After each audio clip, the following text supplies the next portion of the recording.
October. There's a lot of stuff I need to get to, a lot of videos coming out, a lot of behind the scene videos coming out. Got a lot of bats have been shipped out to me.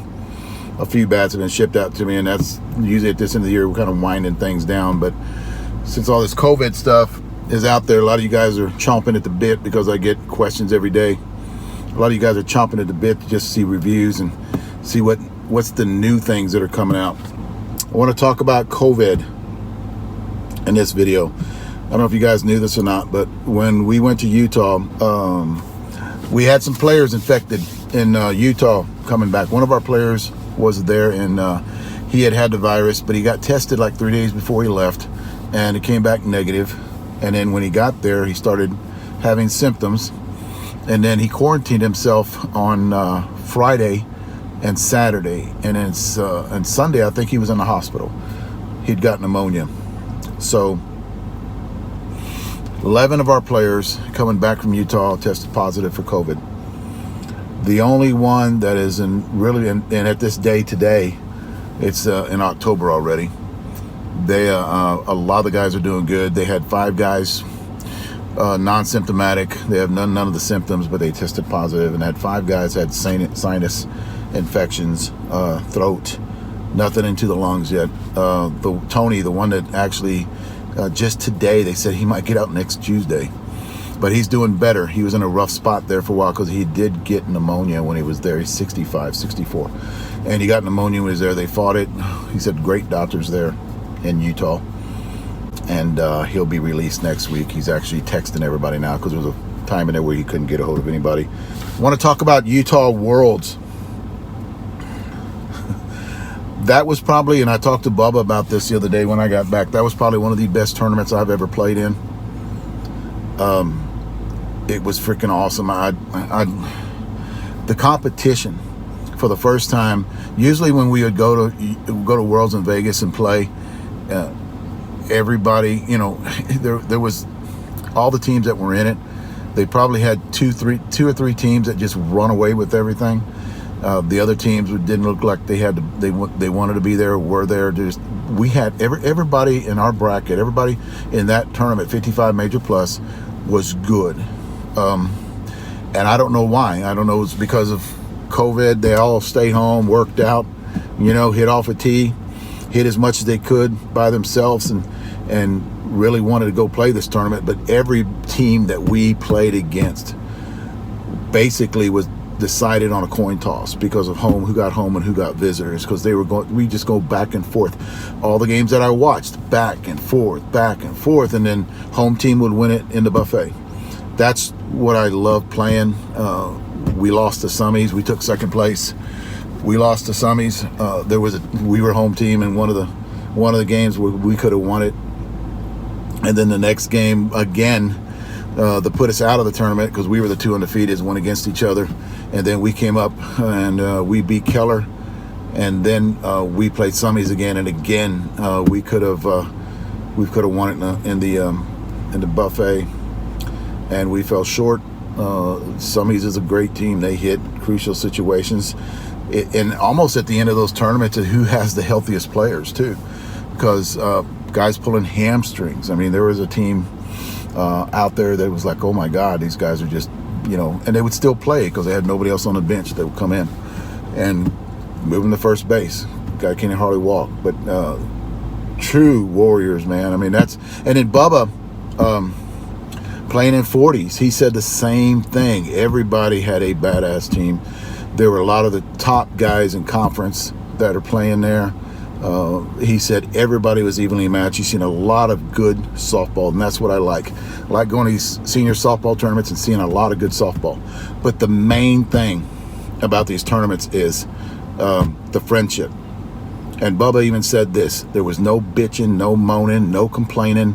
It looks like everybody just wanted to get out. There was nobody that was stressed, like they had to argue with somebody, or there was no, there was no fights. There was no cursing. All right, somebody tried calling me there.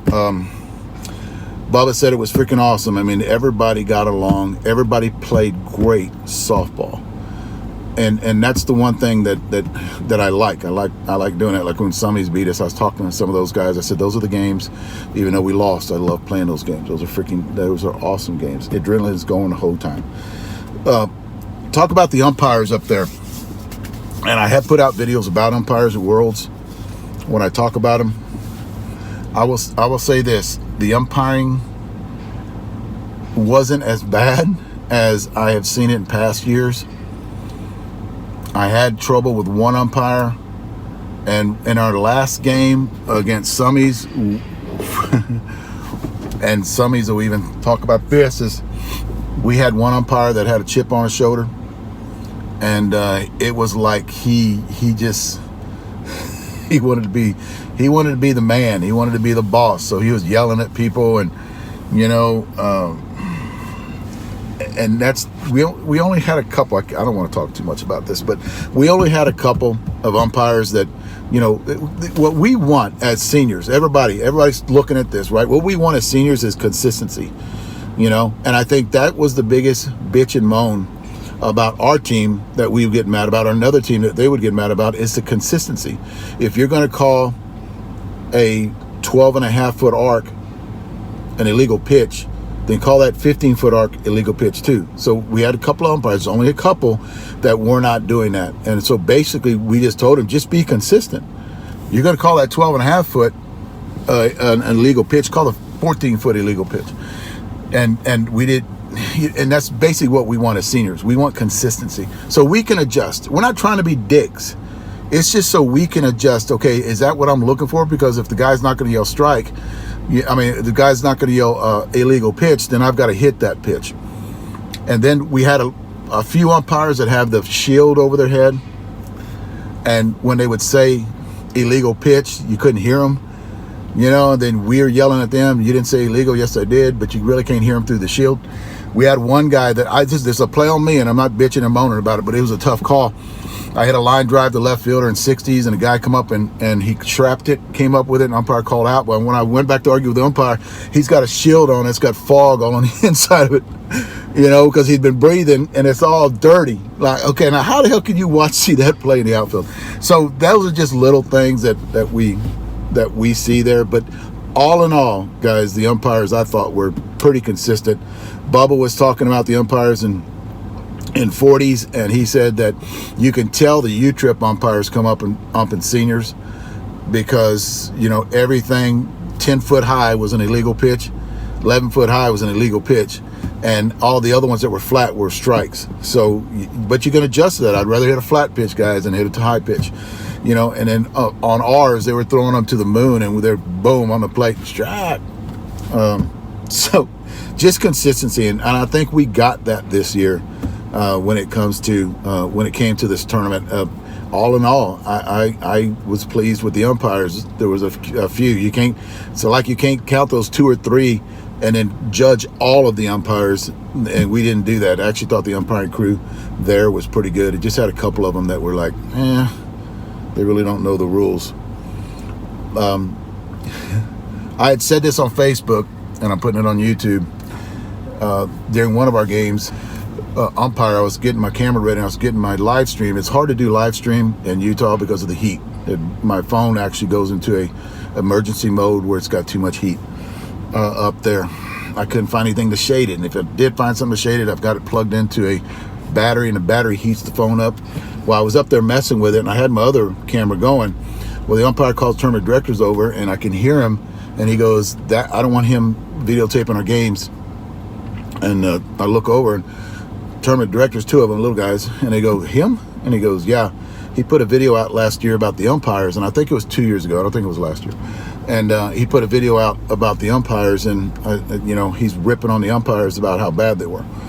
And so I start laughing, so I go, "This guy over here?" And they go, "Yeah." So I can't get my phone to go, so I shut it off, and I'm turning around looking at him. Tournament director's looking at me, and they come walking over, and he goes, I said, "Is there a problem?" And he goes, "No." He goes, "There's not a problem." He goes, "There was a guy last year put some stuff on YouTube about the umpires." And I looked at him, I said, "Yeah, that was me." And he goes, "Oh, it was you?" And I go, "Yeah, it was me." And he's like, "Well, yeah, you can't film here." I said, "Oh, yeah, I can." And he's like, well, no, you can't, because this guy that did it a couple of years ago, totally different when the umpire told him. He said the guy that did it 2 years ago would videotape the games, and then if the umpire made a bad call, he would take that and come to the tournament director and show it to us right there. I said, no, he didn't say that. I said, and I didn't do that. I said, I videotaped my games. There was some question calls about the ruling that a lot of you umpires, a lot of you guys that umpire out here, a lot of your umpires really don't know the rules. So I actually talked about that, is what I did. I talked about that guys got to have quality umpires because you have good teams out here and you'll charge a lot of money, basically is what I'm saying. And that's what we like. We like good umpires. We like consistent umpires. So he goes, well, you can't video. I said, yeah, I'm going to video. I said, you can't tell me not to video. I'm going to videotape out here. I said, I can't get my phone going, but that camera's going to stay on. So he goes, well, okay, but just don't bring it back to us right now and say that, hey, he made a bad call. I said, I never did that. So I walk off, right? Well, during that game, mysteriously, my camera gets kicked 2 times. And you'll see in this video that I'm going to show is my camera gets kicked 2 times during the game. Almost where it goes out of focus, out of the screen where you can't see. And then game after that, because this is on Saturday. This is when we're playing back to back to back on the same field. And then that last game against Summies, my camera was turned off 3 times because I kept going back to my camera and making sure that it was running because my battery was going down. So I went back one time to swap out the battery and it was dead. So I was like, well, maybe the battery just died. So I popped it back in, turned it on, aimed it the same place, and I walked off. Well, I went back again just to check it and it was off again. But the screen was open, like somebody came in and just clicked it off. And then I got another battery. I went in, clicked it back in, turned it back on, left. Game was over. I walked over there, my camera's off again. I had full battery life, but no video. Now, that has never happened. I'm not accusing anybody of shit. I'm not, because unless I see it, I'm not just throwing it out there. But that's kind of weird that shit happened. All that stuff happened, and it happened in the last game where he didn't want to videotape. And that last game, if you guys remember, if you were there, Summies especially, it was the umpire behind the plate was yelling, and he was calling time, bringing everybody over there, talking to them about what we were complaining about, and it was not one of the best. Time was called. The tournament directors were called over there again. Now they were there. They were called over there again, and we actually wanted another umpire. That's how bad it got in that last game of the tournament for the championship. And my camera turns off 4 times during that. And we were talking. Bobby Gilbert was by my camera talking to tournament director, right there with my camera, and he was talking about how this guy is horrible, and my camera's off. So I'm not saying, it's just kind of weird that all that shit goes together, but I have no video of that game. And the video's very short, and then my camera was turned off. But I didn't see anybody do it. But I wasn't looking over there. I wasn't looking over there when they did it. If anybody could have done it. Let me talk about, and I'm not sitting here, I'm not bitching and moaning about this shit. It's funny how shit like that. I didn't get the video of the last game. And it was a game of that guy, that umpire was like he was bad. It's just guys like that kill me. Never played softball in their life, and they're out there collecting a paycheck. Anarchy. A lot of you guys asking me about Anarchy bats. I have not heard from Anarchy. A lot of you guys thought I got one in the other day, and I did not. I have not heard from them. I'm trying to get in contact with them with no callbacks. Trying to get hold of the bat rep guys. I want to talk about this bat in a minute. Onyx, Billy Hudson bat. I have one coming in. I actually ordered it from Martin Long. Has that senior softball buy, sell, and trade. I got him to get me one. There is the Pure bat. I did not know that this Pure bat had a rollover in. Doesn't have a cap on it. I did not know that. And this is it right here. It's got these stickers on it right here. You see, guys, see stickers? These stickers were put on it, but it's actually like a test bat. It's like a prototype. It's one. You can see it's just one piece, but look at the end of this bat. It's got a rollover end. You guys can see that. It's got rolled over. It's just rolled over on the end. You see? You guys ever seen a bat like this? You ever guys seen a bat like this? I'm talking to you older guys. I'm talking to you 40, 50-year-old guys. I'm talking to you older guys. You 55, 56, maybe 60-year-old guys. Have you ever seen a bat like this? I hope that's not too bright. It probably is. And you see the way it's a one piece, and you see the way it's made. I'm gonna show you a video, and I'm not saying this is the same bat. I'm gonna show you a video. Oh, now that one you nailed. And see that one you didn't even hit on. You hit that one. Look where you hit that one. Turn the saddle right there. Right, you hit that one right there. That's out on the end of it. So it's breaking. It's got to be breaking in. Yeah, because it actually feels really good now. But when you guys were hitting it, that's a come on. Oh, hey, you guys need to follow. I want you guys to go. My friends to go first. That's how come on it lasts. It sounds sharper too. It's got more of a crack sound to it. All right. That bat is called a God Sports Bat from years ago. From what I can remember, and guys, I'm not saying this is that bat. It's made with different carbon, I know, but there is a bat 6-7 years ago, a bat company that was new in United States, and it was called the God Sports Bat. A lot of shit happened with that guy that was doing that bat. I don't even want to talk about it because I don't even know the whole story. Well, the machines just sat there, from what I heard. I was actually talked to 6 years ago about buying those machines. Somebody tried getting me to buy them and start making my own bats. And I did not want to do it because I did not. That bat was, if it was something that would jumped out at me, where, you know, and I agree with the rollover in because it's hard to shave those bats. I think every bat company needs to go to a rollover in. But from what my research was back then, is the machine is made to do that. The machine is made to do that. Well, where did Pure get these bats from? Is it from the God Sports machine and just made with different carbon? Another thing too is, you guys, if you ever swung these bats, they start to chip. They start having chips on them. You guys, I don't even know if you guys can see that. Oh, there you go. You have chips on them.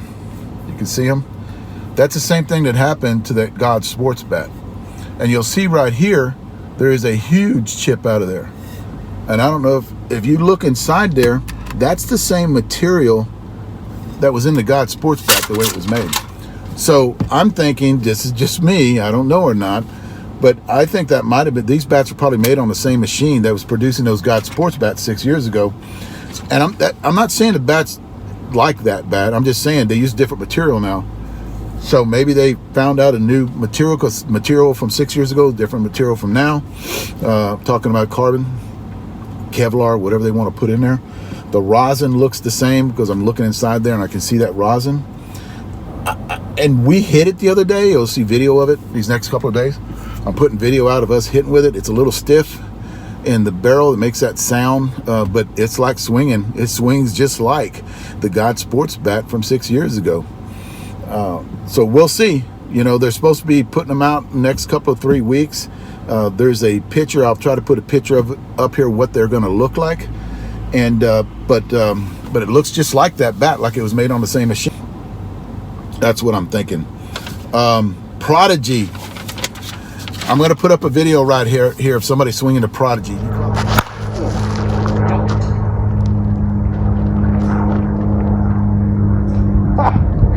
That's ridiculous. That's on that path way back there. Those bats, November is from what I was told. This is a person that is having these made. It's his own company. He's starting his own softball company, softball bat company, and he's going to be putting those bats out. I've heard good things from this guy. I've talked to him for an hour. He knows his shit. He knows how to build bats. He knows his shit. So I cannot wait to swing that bat. It's called the Prodigy, and that'll be out soon. Guys, comment down below. I've been getting freaking emails on this shit and texts and messages everywhere. There is a senior bat out there called the Axe Handle. You guys remember Steele's tried to come out with this years ago, and then someone else came out with it a few years later. But the Steele's one didn't look like that. I'm just going to say, Steele's bat had that shaved one side and it was shaved on the other side where you just lined up your knuckles and you swung it. I think they called that the Axe Handle too. And then now they got the whole knob on the end like an axe handle, like you could only swing it on that one side.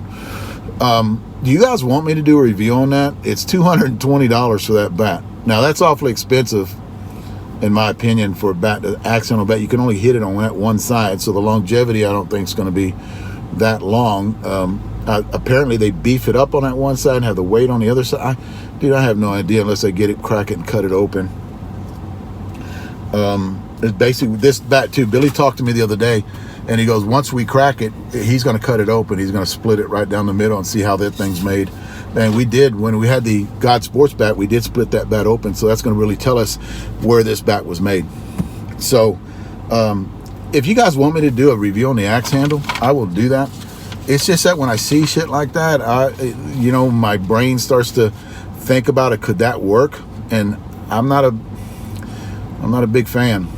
And I wasn't back then either. But then we got the carbons they make nowadays. It could be, but I'm going to think about getting one of those just to throw it in there to do a review on it. Podcast, question and answers. I did a podcast already. It's 2 hours long. I divided it up in 1 hour podcast, and it's a question and answer video that I'm gonna put out soon on the all the questions you guys asked me within the last year. So I did 2 hours of that. So I'm gonna put that out too.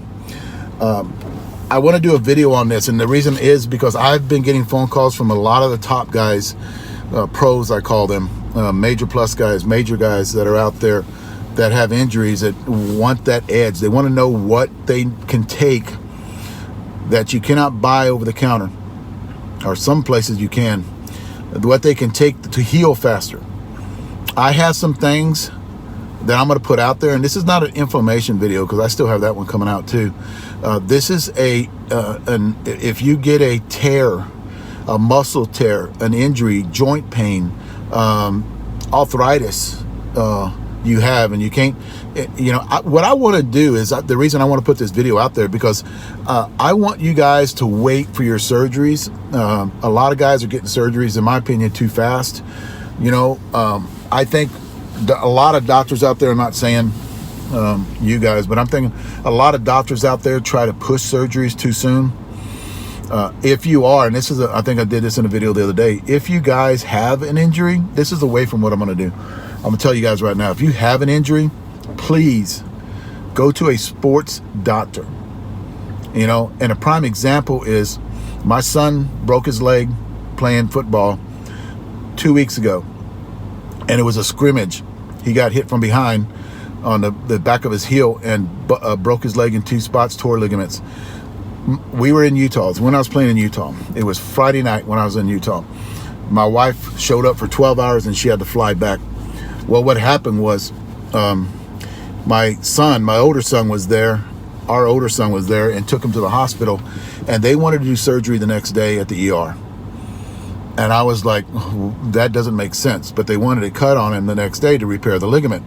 And they had a list of doctors that they were going to go through, and I told them no. And I was on speakerphone, and they didn't understand why. And I go, for one, why are you going to do surgery the next morning when it's going to be swollen up? They always tell you don't do surgery on anything if it's swollen, unless it's life-threatening. We asked, is it life-threatening? He said no. Then okay, then put a soft cast on him, send him home, because we have our own doctors. And they were like, well, who are your doctors? So I told them who our doctors were, and they didn't know who they were. Then I said, that's why I want my fucking son out of there, because you don't know who our doctors are. So talk to them, ask them questions, because they should never be doing surgery on anybody on a broken leg the next day because of the swelling. You need to have that swelling go down. It took 10 days for that swelling to go down to my son, and then finally they did the surgery last week, and he's recovering right now. He's expected to have full recovery too, but we got different doctors to do that. So if you guys have an injury, don't go to your family doctor and have them do an elite knee replacement, because he's not thinking about the stress you're going to put on that knee, the torque you're going to put on that knee when you're running. He's just going to get you where you can walk to the mailbox and back, or walk and back. That's it, right? Sports doctors are different. They're made different. Give you a prime example. 10 years ago, I ruptured my right Achilles, tore it in half, popped it. It made a nasty ass sound. 4 days I was in the hospital. I had Achilles surgery where they actually got it back together and they wounded it. Well, they wound it in Kevlar. And he has a special stitch. It's just a sports doctor of mine. He has a special stitch that he's put in there to make it stronger. Now, your regular family doctor won't know this shit, but sports doctors do. So there's little things, they tweak it and make it stronger so you can come back and 100% of what you're doing, playing softball, explosive movements. I explained to him, I explode. Whenever I hit balls, I explode. I know what you're talking about, because he did a lot of basketball players, and it's explosive movement when you go into the rim. So he knew how to put my shit together. So guys, if you have an injury, long story short, if you have an injury, don't go to your family doctor. Go to a sports medicine doctor, and go to 2 of them. And talk to them and pick the right one, because you're going to go back into something that you wanted to be stronger than what you went when you got hurt, right? So, and I do. You wouldn't even know that I had a torn right Achilles. And I talked to doctors. My emergency room doctor told me I need to retire, need to start coaching, because he said you'll never come back. So don't listen to that shit. Now, what I'm telling you, this is the experience that I've had. Don't listen to that shit when they talk about that. I'm almost done. This is a long ass video. 2 more things. I'm doing a testosterone video, and I want to talk about that in extensive, because a few of you guys have asked me about it, and I'm one of those guys, man, where I before you come to me and you talk to me about hitting, before you come to me and talk to me about working out, lifting weights, the first thing I'm going to ask you, especially if you're over the age of 50, what's your testosterone levels? Because ain't nothing I can say, nothing I can do that's going to make you better unless you get your T levels checked. That's 100% the truth. Because I can talk to you till I'm blue in the face, and you're going to go out and you're not going to feel stronger. You're not going to press more weight if your T levels are low. And I think 300 is low. If you guys are getting levels out there tested, I think 300 is low. So you got to wait for that video I'm going to put out. I'm going to put it out pretty soon here to talk to you guys, because I'm getting these questions and I just want to do a video out so you guys can go back and look at them. One other thing. Texas Crush is no more in the 55 division. John Roach, our coach, is moving up to 65s, and he's taking a few players from the 60s to go up there, and he's taking 3 players from the 55s to go up to 60s. And he's not gonna sponsor. Then it's kind of sad, because we had a great year with the 55 Major Plus division. He's gonna coach and play in the 60s Major Plus division and the 65 Major Plus division. So he has told the guys, a lot of people are sad, and I understand, because that was a great team. We had a great year. We came up short in Worlds. We were there though, man. We were right there to win Worlds, and a lot of great guys on that team. That is probably, I will tell you this, that is probably the best senior team that I've ever played on. Everybody gets along, nobody drinks, everybody's serious, and everybody's serious about winning, and nobody's too serious where they get on each other's ass. Everybody was brothers on that team. I appreciate playing with them. I will not, if they get together next year and they play, I will not be playing with them. I don't know where I'm going for next year. At this day today, I don't know where I'm going next year, but I will be playing with somebody. If you guys, I've been asked this, to put this video out there. If you guys know of a sponsor that's wants to pick up a great team in the 55 Major Plus division, those guys are looking for a sponsor, because they don't want, that team is so good, they don't want to just, cut them up and send them out to other teams. They are looking for a sponsor. So if you guys know of anybody, I'm going to get a hold of me, and I'm going to get you in contact with Bobby Gilbert, and have you guys talk to him about this. They are desperately looking to, go next year with the same team, with picking up about 2 or 3 guys. maybe 3 guys, and other than that, like Charlie Mueller's leaving, Pat Rhea's leaving, and I'm leaving. And that's all the people that are leaving. They got all that other good guys out there, the crew out there that are going to stay and they're going to look for a sponsorship. They got other things on the block. They're looking at bat sponsorships too. But I was told, if I can put out a little video on it, I'm gonna put it in this. That if you guys know of any sponsor that wants to pick up a great, not a good, but a great 55 Major Plus team, and they're only going to get better next year, let me know, and I'll get you guys in contact with Bobby Gilbert. Sorry the video is too long. I mean, it is long. It's probably one of my longest videos, but there's a lot of information on it, and I'll keep putting the videos out. Thanks, guys.